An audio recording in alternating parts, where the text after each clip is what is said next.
أعوذ بالله من الشيطان الرجيم. بسم الله الرحمن الرحيم. الحمد لله رب العالمين. والصلاة والسلام على سيدنا محمد أفضل الذاكرين وسيد الشاكرين وإمام المرسلين وخاتم النبيين وعلى آله وأصحابه ومن سلك طريقه إلى يوم الدين. أما بعد، فقال رب اشرح لي صدري ويسر لي أمري واحلل عقدة من لساني يفقهوا قولي. وقال الله تعالى في القرآن الكريم وهو أصدق القائلين: أعوذ بالله من الشيطان الرجيم. بسم الله الرحمن الرحيم. ونضع الموازين القسط ليوم القيامة فلا تظلم نفس شيئا. وقال تعالى أيضا: أعوذ بالله من الشيطان الرجيم. بسم الله الرحمن الرحيم. وإن عليكم لحافظين كراما كاتبين. صدق الله العظيم. والله أعلم بمراده. اللهم ارحمنا بالقرآن.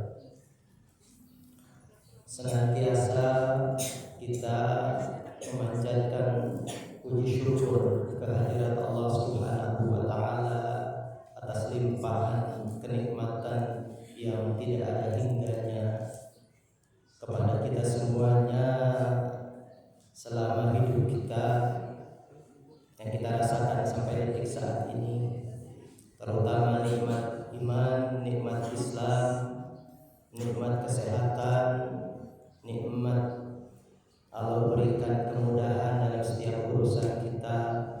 Allah berikan sifat qanaah, rasa syukur dengan rezeki yang telah Allah berikan kepada kita hari ini, yang mungkin kalau diikuti dengan hawa nafsu kita akan merasa kekurangan, tapi Allah berikan kita sifat qanaah sehingga kita merasa cukup dengan apapun rezeki yang Allah berikan.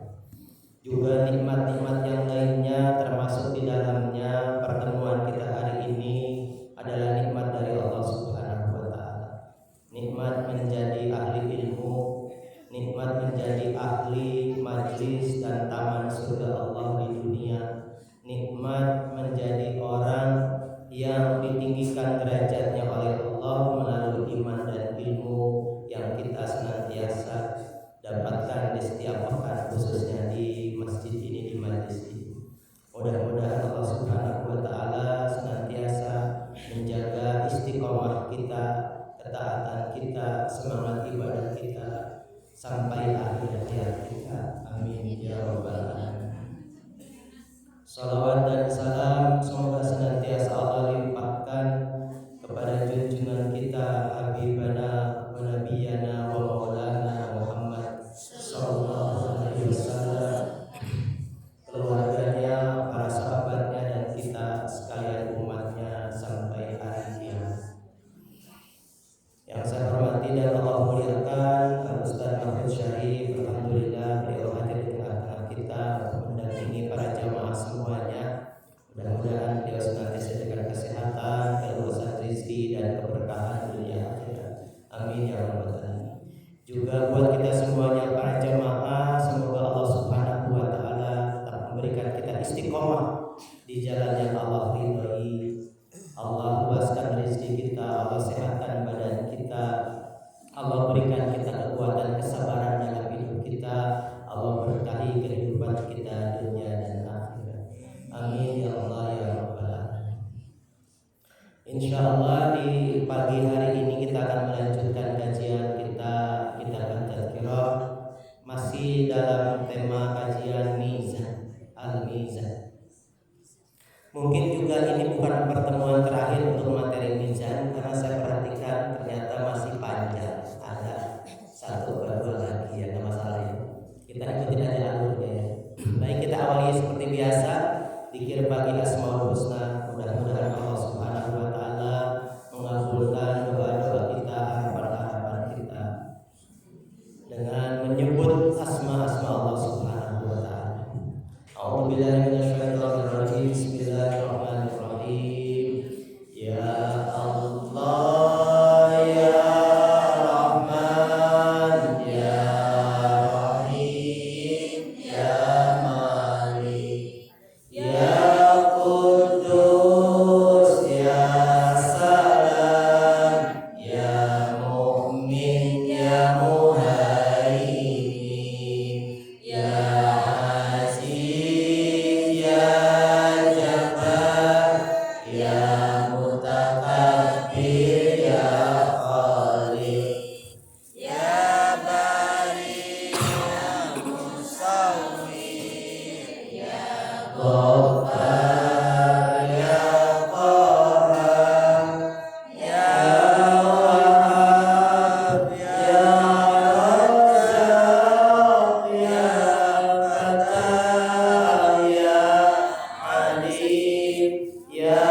Bismillahirrahmanirrahim.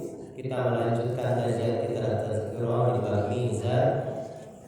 Sebelumnya saya sampaikan bahwa untuk laporan kas saldo untuk khususnya pembangunan MTA Tazkirah yang secara perizinan masih dalam proses, tetapi saya sudah membuatkan logo dibantu Bapak Is kemarin. Kita dapat logo, mudah-mudahan tidak akan berubah lagi. Dan untuk laporannya jamaah bisa lihat di grup ya. Jadi yang belum masuk grup saja. Nanti di dua grup yang kemarin, yang grup intern kita jamaah Majlis Taklim At-Tazkirah sama grup yang umum, kita membuka peluang untuk dari wilayah manapun bisa hadir di majelis kita. Jadi kalau tidak keberatan, tidak ada apapun kendala dan punya HP, lebih baik masuk grup supaya nanti laporannya saya update di grup lebih mudah dan lebih praktis gitu. Yang terbaru kemarin sudah saya share di grup di MTM ya, Majlis Taklim Muslimah. Tapi ada muslimnya berdua ya, Majlis Taklim Muslimah ya, ada muslimnya. Itu kemarin sudah saya share di grup laporannya. Kita punya saldo terakhir 28.796.000 rupiah. Alhamdulillah. Jadi KPK nambah dari KPK nambah dari, mudah-mudahan gitu terus sampai jadi. KPK nambah dari KPK nambah dari. Saya bacakan.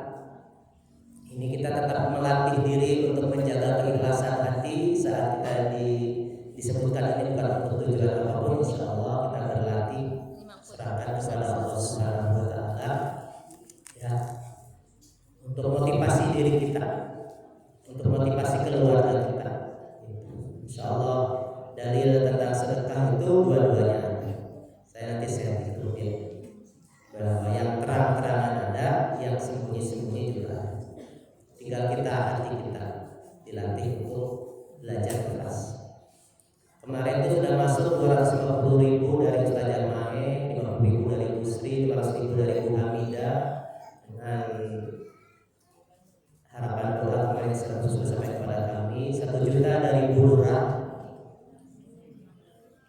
500.000 dari Bu Haji Hafiz, Gorong-Gorong, rumahnya seberang masjid, masya Allah. 500.000 dari jamaah At-Tadhkirah Kertasari, 500.000 dari Awawan cuan ya. Kemudian itu yang masuk kemarin, terakhir tadi pagi dari Teklina, dan hari ini dari Ustadz Mahfuz 100. Ibu Hajah Naras. Ibu Hajah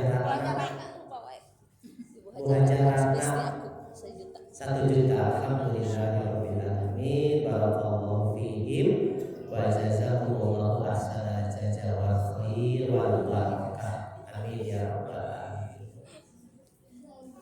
Itu nanti bisa dilihat di grup ya. Jadi yang belum masuk, saya tidak akan melaporkan ini termasuk pada semua warga. Tentu saja yang ada sekarang jadi perwakilan pertanggungjawaban keuangan yang kita jalankan.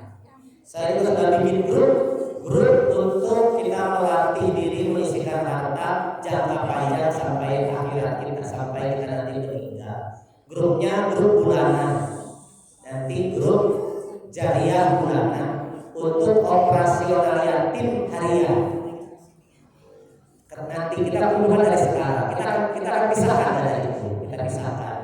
Harian itu untuk apa? Untuk jajannya, untuk beli makan pagi sarapannya, untuk makan siangnya, makan sorenya, untuk seragamnya dan lainnya. Kita akan backup gitu. Jadi nanti yatim dialihkan pengurusannya dari orang tua ke majelis, ke pondok, itu memang dijamin. Dan kita akan perhatikan makan paginya, gizinya maksudnya. Ulah sampai kita ngasih sarapan ece-ece dalam pengertian tidak. Kalau kue dikira mie, bucil betul. Dikasih makanan yang bergizi, insyaallah. Ya, kasih makanan yang bergizi, insyaallah. Nah, yang mau bergabung, silakan nanti masuk grup supaya tahu laporannya, gitu. Ya, tahu laporannya. Misalkan saya bersedia sebulan 10.000, ya maka sebulan 10.000. Nanti kan bisa kan tuh, bukan dari uang untuk bangunan, cuma untuk kebutuhan harian santri yatim gitu, bisa gitu. Saya juga beberapa grup di sekolah, mudah-mudahan ada yang menyusul masuk grup dengan moto tadi, siapkan bekal akhirat kita sebaik-baiknya. Alhamdulillah perjalanan panjang kita ini mudah-mudahan banyak memberikan hikmah ya, buat kita yang masih ada sekarang di dunia, masih Allah kasih kesempatan hidup. Buat yang disayang Allah, jamaah kita, kemudian karena disayang Allah, Allah lebih menyayangi mereka, lebih menyayangi beliau, Allah panggil duluan seperti budaya. Beliau adalah ujung tombak, ya, salah satu ujung tombak kerja asri dalam menghimpun dana untuk yatim itu apa ya. Beliau insyaallah karena Allah lebih sayang sama beliau. Dan seperti yang kita kaji ya, beliau tidak sakit seperti yang biasa orang sakit dirawat gitu. Ciri orang solih sakit meninggal dalam kondisi mendadak. Ya, mendadak. Al-mautul faj'ah kafaratul lil muslim. Maut mendadak itu adalah kifarat buat orang muslim. Jadi Allah mudahkan itu mudah-mudahan tanda orang soleh, orang solehah. Kita yang masih ada punya waktu kesempatan, jangan menyia-nyiakan waktu kesempatan yang masih ada untuk membayang-bayangkan sekali-kali umatnya rasa mau umatnya berarti umatnya rasa-rasakan. Jadi mudah-mudahan itu akan mengurangi maksiat kita. Wa abi suka. Rahasia Allah ya. Kita pernah bahas di kajian At-Tadhkirah. Nabi Ibrahim dia dengan malakal maut. Hai malakal maut, kamu ngirim tidak tanda-tanda kalau orang akan kamu cabut nyawanya? Iya, betul. Aku suka mengirimkan kata malakal maut tanda-tanda orang akan aku panggil, akan aku cabut nyawanya. Apa tanda-tanda putusan yang kau kirim kepada orang yang kau akan cabut nyawanya? Satu, sakit, ya sakit. Itu adalah tanda-tanda akan dipanggil oleh Allah melalui malaikat maut. Sakit. 2, tubuh ubah. Sarana ubah wis, siap-siap. Sarana bisa, siap-siap. Gigi udah mulai kulit. Tetapi ada tanda-tanda yang tidak aku berikan melalui fisik, tapi aku berikan melalui isyarat-isyarat. Entah itu dikasih teguran, cobaan, tanda-tanda. Karena ternyata malaikat maut tidak mencabut nyawa, tidak selalu berdasarkan usia. Makanya ada moto, mati itu tidak selalu harus sakit, tidak selalu harus tua. Coba lihat Bunda, harusnya kan secara logika kalau yang wafat itu yang lebih tua harusnya ibunya dong yang meninggal, ibunya Bunda. Tapi Bunda ternyata yang meninggal Bunda, ibunya masih ada. Berapa tahun sih? Berapa? 85 ya? 85 tahun usianya Bunda. Ibunya 80 tahun, Bundanya 60 tahun ya. Justru yang dipanggil yang 60 tahun. Itu berarti isyarat kita jangan tenang-tenang gitu. Jangan merasa masuk gereja jam, ya, terus pokok. Jangan sampai. Mudah-mudahan ya. Makanya kita berdoa selalu, Allahumma tim hayatana bil iman, wahtim hayatana bil islam, wahtim hayatana bil husnil khatimah. Amin ya Allah. Baik, kita lanjutkan paslun. Satu pasal aslu mizan miwzan. Ini olah kata santri. Asal kata mizan itu miwzanun pakai wawu. Karena dari wazana yuwazinu miwzanun. Dari kasroh ada wawu depannya berat. Kata ulama di kasroh ini berat. Di saklai berat. Kemudian dipindahkan kulibatil wawiyaan di kasroh lima qablaha. Ditukarlah wawunya dengan iya supaya ringan. Karena berat miu gitu. Jadi mi dari miu jadi mi lebih ringan. Mizan. Qala Ibnu Al-Farra wa qad akala Mu'tazilah al-mizan bina'an minhum ala anna al-arad yastahilu waznuha. Orang-orang Mu'tazilah, kelompok dalam Islam yang lebih banyak mengandalkan akal dan pikiran logika, kaum Mu'tazilah namanya, itu menolak adanya mizan. Mereka tidak beriman adanya mizan. Orang-orang Mu'tazilah. Kenapa? Kata mereka ala anal-arad yastahilu waznuha. Tidak mungkin menimbang selain zat. Amal perbuatan, sifat, kesalihan ditimbang, sholat ditimbang. Memang sholat berguna kumaha, memang zakat berguna kumaha, awet itu, memang orang jujur kumaha, memang bentuk jujur kumaha, betul-betul tidak bisa ditimbang kata mereka. Maka mereka tidak beriman kepada adanya mizan. Karena menurut mereka berbagai macam perilaku itu tidak mungkin yastahilu semua mustahil untuk ditimbang. Illa taqumu biha usiha, karena tidak bisa diwujudkan. Jujurna abdi jeung Ustaz Mahfud berangkat saha jujur. Bisa ditimbang tuh? Mau bisa. Cek logika orang Mu'tazilah gitu. Wa minal mutakallimin, salah sebagian ahli kalam mayaqulu kadzalik. Oke, berbicara seperti itu. Orang Mu'tazilah, orang ahli ilmu kalam, orang yang sering pandai berdebat dalam masalah hukum syariat, itu mereka tidak mengimani adanya mizan. Mereka orang Islam, tapi lebih mengandalkan akal dan pikiran ketika mereka meyakini sesuatu. Warawiyat dzalika Ibnu Abbas Allah Ta'ala yuqallibul aqrab al-saman fayaziduha yaumal qiyamah wa qad taqaddama bi hadzal ma'na.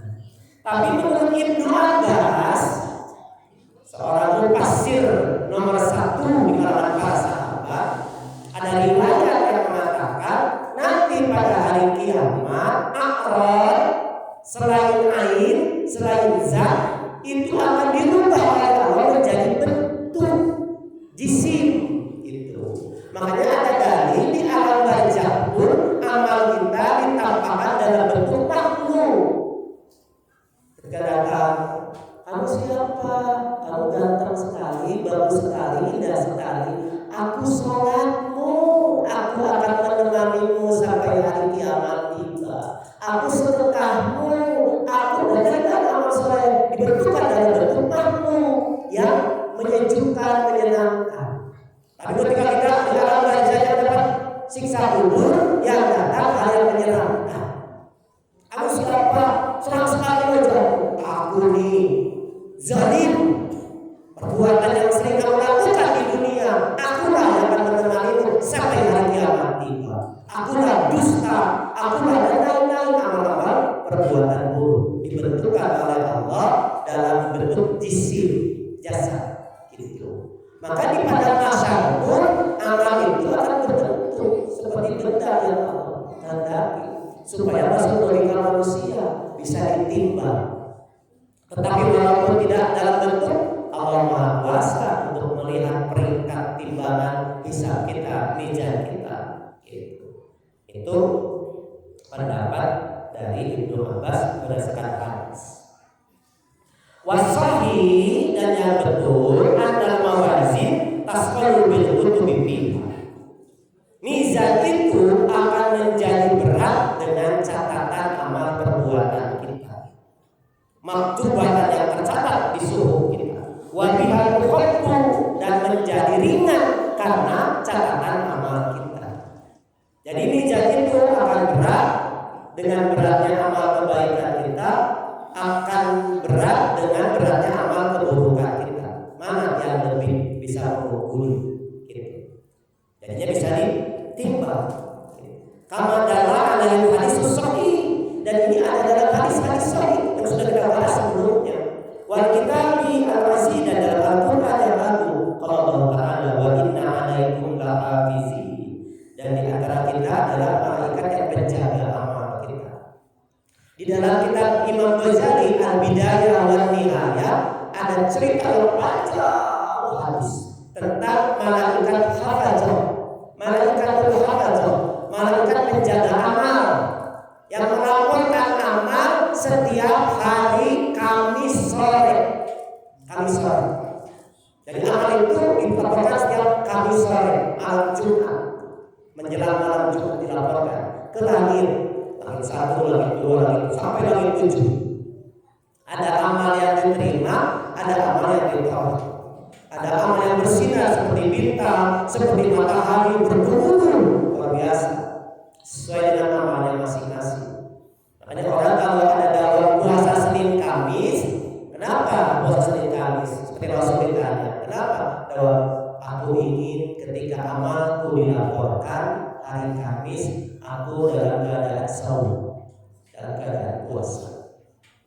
Salah satu hikmahnya kita puasa hari Senin dan Kamis.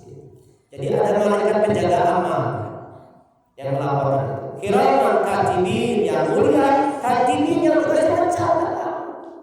Amal kita tidak akan ada yang terlewat sedikit pun, akan dicatat semuanya.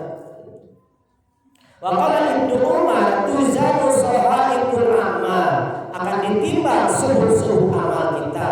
Wa idza sabata hada kasuhul asalu. Ketika ditetapkan timbangannya, tetap pasuh asal. Suhu adalah jisim, jadi bisa ditimbang. Ditimbangnya suhu. Ayatullah Ta'ala wajhani dan takatain al-ukhra. Maka ketika Allah menjadikan suhu itu amal yang bisa ditimbang, maka ada pembanding, ada yang mengalahkan, ada yang dikalahkan. Mana yang mengalahkan amal baik, Misalkan amal baiknya banyak, dia menjadi berat. Nah, gitu. Amal buruknya menjadi ringan dan terangkat seperti hadis amal. Nah, gitu. Itu. Jadi kafatain ada dua lempeng. Kafat itu neraca, lempeng timbangan seperti libra, ayat lisan, lidah timbangan, ayat timbangan ini. Libra, kayak timbangan. Nah, kayak gitu gambarannya. Jadi hadis-hadis menggambarkan nanti pada masa itu seperti itu gambarannya, timbangan amal. Disimpan di dia amal baik, dia simpan di dia kafatul ukhra amal buruk, mana yang lebih berat, mana yang lebih ringan. Seperti itu gambarannya. Kemudian dalilan anak kasati amalihi bi idkhulil jannah alimna.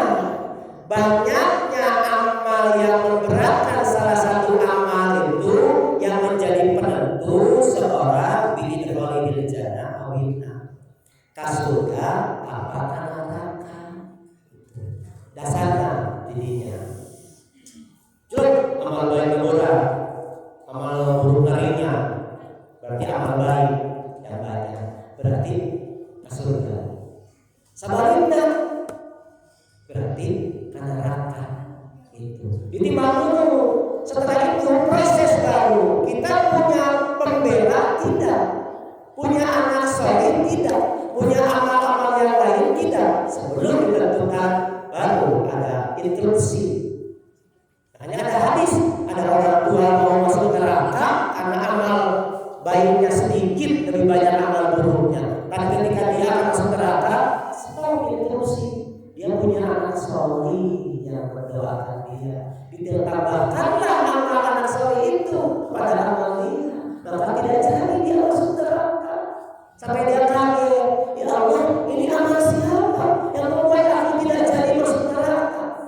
Itu amal-amal anakmu, doa anakmu, jariah anakmu, dan lain-lain. Buat dia tidak jadi masuk neraka. Atau sebaliknya, ada orang tua yang riwayat yang akan masuk surga, tapi sebelum masuk instruksi, ada anak yang menghujat dia. Aku durhaka seperti ini karena orang tua aku membiarkan aku. Dia tenang-tenang ibadah, aku minuman keras dibiarkan, aku berzina dibiarkan, aku bermaksiat dibiarkan. Tidak adil dong kalau aku sebagai anak masuk neraka, orang tua aku yang punya kewajiban menjaga aku dari neraka masuk surga. Aku ingin keadilan. Makanya tidak jadi orang tua itu masuk surga, dia masuk neraka bersama anaknya. Makanya seperti itu. Makanya kenapa kita punya lingkungan yang baik, keluarga yang baik, harus berdakwah, tegur, nasihat, itu fungsinya. Tetapi kalau kita orang tua sudah menegur anak, nasihatin anak, lupa kita kewajiban, sudah bayar, nggak akan kita dihujat. Kita bisa berhujat di hadapan Allah. Tidak ya Allah, aku sudah mengajarkan anakku, mendidik mereka, mengajarkan mereka, mendoakan mereka yang tidak mau menuruti apa kataku. Itu kita tidak akan dihujat. Seperti Kan'an putranya Nabi Nuh alaihissalam, seperti istrinya Nabi Nuh yang tidak mau beriman kepada suami, seperti istrinya Nabi Nuh alaihissalam tidak mau beriman kepada suami. Kita tidak akan dihujat karena punya dalil, kita sudah mendakwahinya. Makanya orang yang disebut dalam hal itu setan bisu adalah orang yang membiarkan kemaksiatan di depan dia dalam keluarganya. Disebut dayus, orang yang membiarkan keluarganya bermaksiat tapi dia tidak peduli.